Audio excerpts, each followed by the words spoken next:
Gentlemen, welcome back to the Tiege Hanley Starting a Business, Building a Brand vlog. This one, big number 379, and it's time for you to man up. All right, so real quick, let me explain this. A few vlogs ago, when we went to Chicago, I talked a little bit about this this new campaign that we want to do at Tiege Hanley that we thought would be pretty cool. It's called the Manned Up campaign, where basically you guys tell stories about you, where there was a time in your life where you basically manned up.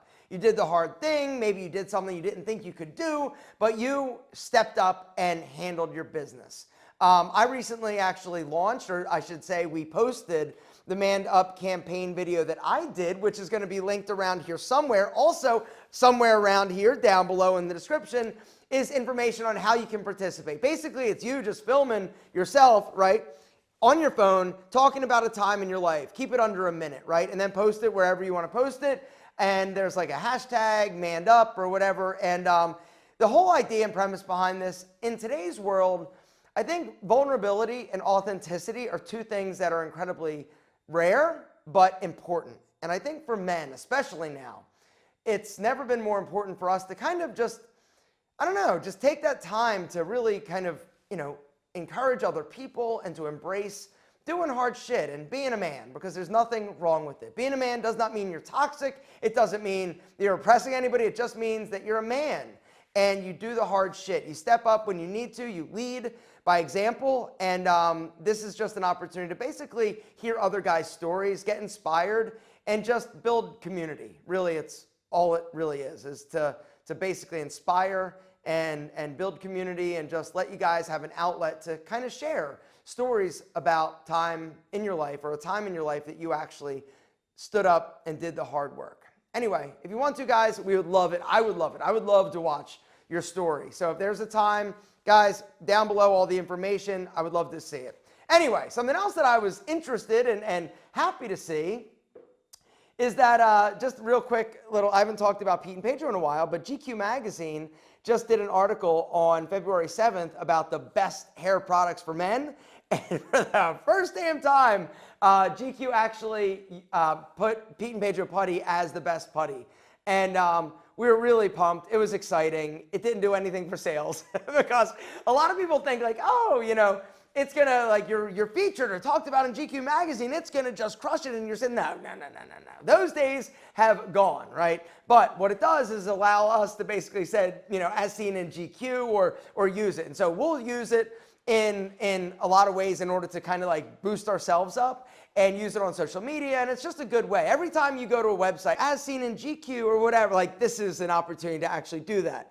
And so it was definitely cool. Something else that was pretty cool, my assistant Debbie sent me a message the other day. She goes, "You realize what tomorrow is?" I'm like, "The day before Valentine's Day?" She's like, "No, it's the 10-year anniversary to when we actually incorporated and started Pete and Pedro." And I'm like, really? 10 years?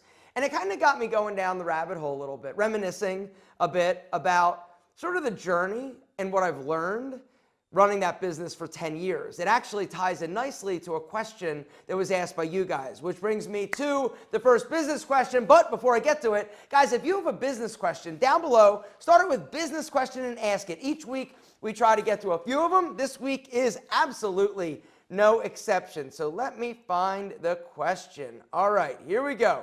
Our friend Fox Miller says, "Hey Aaron, I hope your day's going well and the year's going well, 2023. My question is, what has been your biggest learning experience since you became a CEO of your business over the years? And what does a CEO need to learn about becoming a CEO of the company?" Great video. Okay, so CEO. All right, I don't ever call myself a CEO of anything, right? Kelly is the CEO of Tiege Hanley. I guess I'm the CEO, owner, founder, everything for Pete and Pedro, because I'm everything, right? I own 100% of it. But when I think back to the things that I personally have learned from observing Tiege Hanley over the years, over the past 6 years, Pete and Pedro over the past 10 years, and other businesses that I've seen, other businesses I've come in contact with. I know a lot of entrepreneurs. I know, a lot of dudes that run businesses like Eric at Beer Brand and all these guys that I've met through the Menfluential media and all the brands that I promoted. So I don't necessarily consider myself a CEO, but I think if you are going to start and lead a company, now, if you're going to try to be a CEO and basically be hired in somebody else's company as a CEO, I've got no idea what to tell you because I don't know what that looks like. But in terms of building a business and growing your business and being successful, a few things that I've learned over the years. Number one is that if you raise money, you got to be careful. I've really been sort of learning more and more and more about the pitfalls and downfalls of raising money. You know, a lot of businesses think that you need to raise money, you have a lot of money, it's going to open up a lot of opportunities and doors for you. But the problem with this is that unless you have kind of like your fundamental foundation built and your business is on solid ground and it's actually making money and profitable possibly, you shouldn't take money. Because taking money is just basically, it's a Band-Aid for a problem that hasn't been solved yet. Before you take money, you need to make sure that you understand how that money is going to be spent to basically raise your top line. If you don't know how to acquire customers for a decent CPA, right? Or you're not cash flow positive when it comes to a customer over X number of months. Like if you don't understand your business or you haven't figured it out yet, you shouldn't take money. A lot of people take money because they think, oh, I can get a great valuation, right? And that's one of the other things. People get crazy valuations when it comes to raising money. But most of these companies, they're not even profitable. And what's become more apparent is that a lot of these companies that raised a bunch of money back in the day, because it was popular and it was sexy to raise a bunch of money as opposed to work on the fundamentals and to build a solid business that is profitable, a lot of these businesses are going to be out of business this year. Just this week, as a matter of fact, Kelly calls me up. I guess it was like Monday. And he's like, Aaron, I want to tell you something real quick. I'm like, what's that, Kelly? He's like, just had a really great call with this private equity firm that basically has the ability to kind of like track and check credit card receipts and stuff like that. And basically they were so incredibly complimentary of us, Tiege Hanley, and our business. And he was like, you guys are like the top. Now, we're not top in terms of revenue, but they consider us to be like the leaders in the way that we've done things. We've got more data than everybody. So it was a good pat on our back that we are doing something very well and right. And so, you know, raising money, like I said, it's tricky because as you do it, a lot of times it's like tossing a hot potato. You got to keep doing it in order. It's almost like, it's not a Ponzi scheme, but it feels a little bit Ponzi scheme-ish. The way you've got to continue to get new investors, everybody gets diluted, and basically the last person that invested is the one that honestly gets screwed a lot of times, unless, of course, you find a strategic buyer to acquire your company or a big private equity firm comes in and takes it or buys it for cash flow or part of your equity for cash flow. And so you really need to make sure before you ever take money, you build a solid business. And I think that is one of the biggest takeaways that I've learned over the years. Build a solid business. The foundation needs to be there before you ever can think about really growing and scaling and taking other people's money. You also want to keep as much of your business as possible. But if there's a way for you to acquire customers or build a bigger business because you've already figured it out, and if you had 10 million, 5 million, 3 million, $20 million, you could do it a lot faster and grow a bigger company, then that is the time to actually bring in an investor and raise money. Which brings me to another point that I've learned over the years, and that is, you know, profit is a good thing. And if you run your business from the standpoint of trying to make it a profitable business without just spending in order to grow, this is going to be beneficial for a lot of reasons, right? Number one, you're going to make money, which is ideal, honestly. The other reason is because it's going to take a lot of the pressure off. It's going to take pressure off in terms of you needing to, you know, find money in order to pay your bills. But if you're not profitable, if you don't build a solid business, you know, it's potentially doomed. And in my opinion, you know, profit is something that you should pay attention to. You know, taking money out of it possibly is something. Now, if you can, great. If you can't, that's fine. If you're going to reinvest and hire new people and hire people, great. But for me, it's about keeping your expenses low. And that's one of the takeaways that I've learned from my business partners that I currently have, from my current businesses, and from businesses that I've been around. Keep your expenses low, and it makes it a lot easier to basically weather the storm when things aren't going amazing. Because unfortunately, crappy things happen, right? COVID, nobody expected that to happen. But if you weren't prepared, if you didn't have money, or you weren't a profitable business, you could have been seriously effed. And a lot of people were. A lot of people, were in dire straits during that time. Now the PPP money came out and helped a lot of people, but you gotta make sure that you take care of yourself and you make sure that you don't overspend. I think that's the big lesson I learned from filing bankruptcy.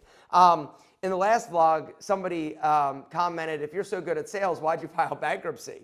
And, it was kind of like, I think it was a snarky comment, but it's a real question. And bankruptcy for me was something that was the only option at the time. I had like $500,000 worth of debt. My businesses were failing. I was taking all my money off of my credit cards. I was driving a beer cart. You guys have all heard the story. There was no other option for me. No amount of sales awesomeness, could have solved that problem. It was also a different time. It was before really the internet was big. And so, it was a disaster. It was an absolute disaster. There were other things that I've never talked about that went on during that time that basically made that business never going to work. But I've also said it was a good idea, but it had to have been two other people that should have started it in order for it to be successful. My business partner, Linda, and I were never going to make that business work or fly because we didn't have what we needed in terms of skill set.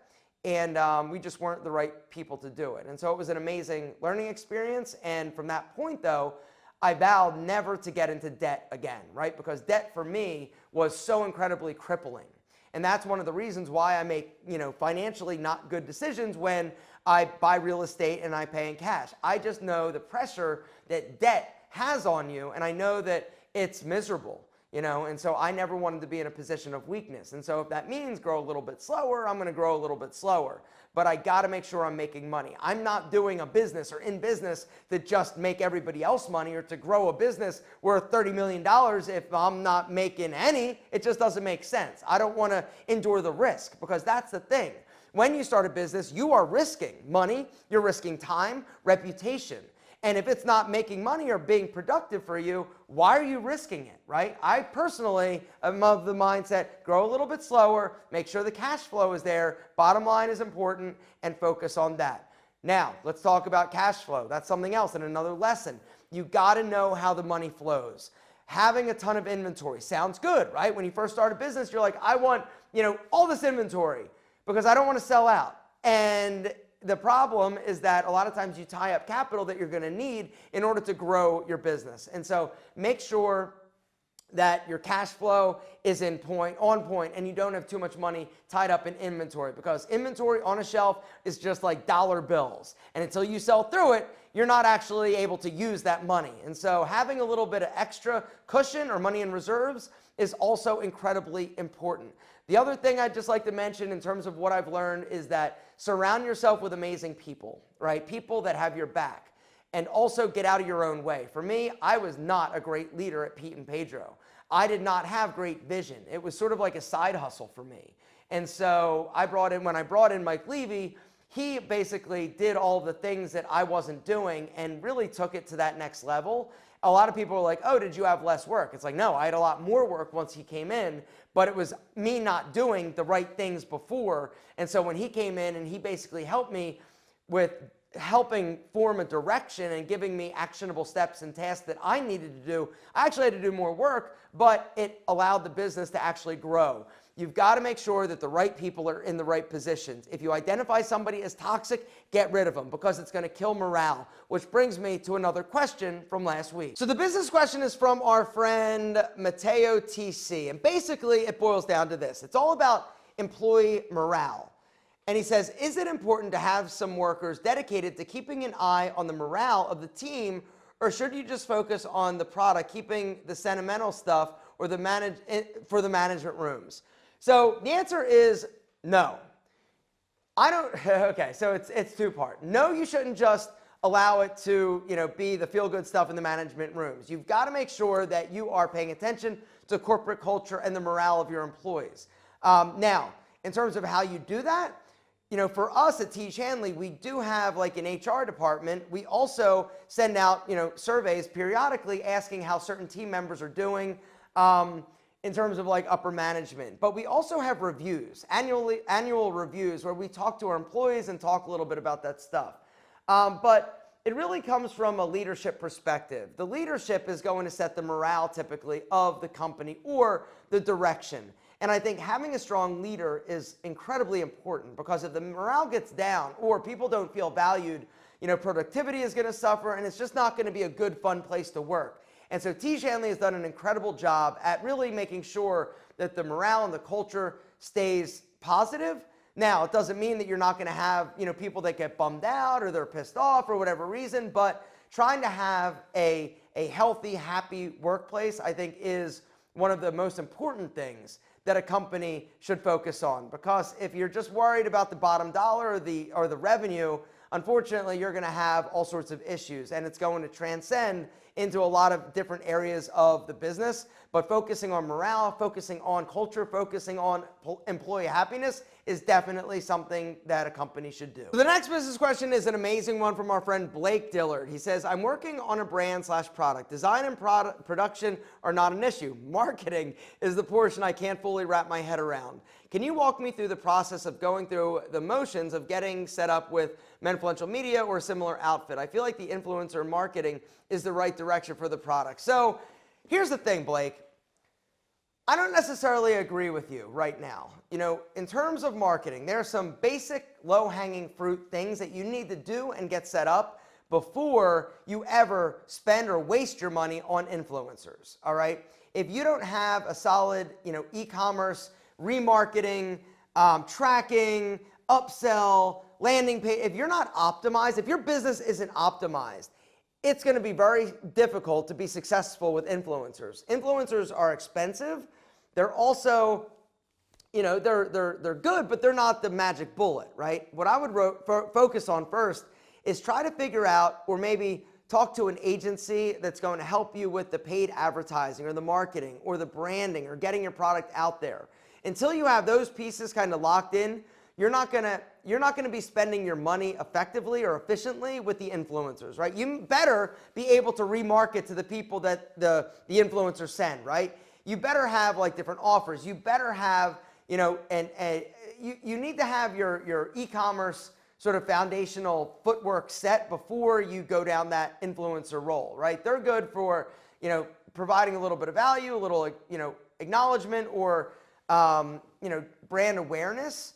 But you need to have your brand sort of built first and the fundamental and the foundation implemented. And a lot of that does boil down to, paid advertising and remarketing and making sure that your website is set up and your landing pages have been optimized for conversion. Like, there are things to do before that so that you're not wasting money. Because if you can increase your conversion rate by a percentage from like 2% to 3%, that's a big number, or 3% to 4%. And it gets a lot cheaper for you to convert somebody if you are optimized, if that makes sense, as opposed to just like having and relying on influencers, somebody talking that you paid. And also realize that a lot of times if you're doing something like TikTok, you only get like 24 hours, boom, right? And then it's pretty much done, unless you do something like a Spark ad. But you've got to have a good offer. You've got to figure out the nuances of your business first before you think that an influencer is going to like solve your problem and make your business successful, because they won't. Speaking of influencers, these last two questions are about influencers. So the first one is from a man and his thoughts. What's up? Good to hear from you, Joey. He says, in the past, you've said you get as much as you give from your fans on YouTube. If the business side of YouTube dies, no sponsors, no monitoring, just free video monetization, I think. Free videos, would you continue to make videos? The answer is absolutely. Absolutely. And I've even thought about that. Like, yeah, yes, definitely. I'm not like, this is kind of like I love making videos. So the answer is yes, I still do it for free. The next and last question is from our friend Sid Chawala. And basically the gist of the question is, how do you value yourself as an influencer, and how do you determine rates? Unfortunately, there isn't an answer to this. A lot of influencers think they're more valuable than they are. There's some influencers that don't realize how valuable they actually are. It boils down to testing and trying things out, right? What I did early on was develop like a rate sheet. It was like a media kit, right? Where it basically had the different options in terms of, advertising packages that I offered. and what people would get, and I basically would just send that to people and brands when they'd reach out, and then they look, and sometimes they get back, sometimes they wouldn't, but it really took off when my guy Terry at Menfluential Media would basically, I would give them to him, and he would basically sell. In terms of rates, you got to just figure that out. I don't know what to tell you. It's dependent upon your audience. It depends on your views. It also depends on how much you convert. Like, you know, you can get a ton of views and somebody might be able to pay you or might pay you a lot once, but then when they get 0 conversions, they're not going to come back, right? And so what I would recommend is start at a palatable number, something that's a little bit lower, but say, you know, hey, let's, you know, give them a decent rate, right? And then when you do the video, you're going to know if it worked or not because they're going to want more. If it worked, you know, they're going to come back, and then you can raise the rate a little bit. And then you'll also have a better indication of if something worked or not. And so if you have data or if you have information about, hey, I did this campaign for this company, this is how many views it got, this is how many sales it got, like you need something tangible to give them, or else you're just literally like taking a shot in the dark. And sometimes companies will pay you, but if the company's smart and they have the ability to track, they're going to know whether or not you're worth it or not. And if you're not, they're never coming back. And so 2 cents, test, try something, start low, and then start to build. That's my advice, but what do I know? Gentlemen, that's where I'm going to wrap things up. If you have a business question, down below, start it with business question and ask it. Each week we try to get to I can't wrap it up. Each week we try to get to a few of them. This week I'm hoping that you will actually man up.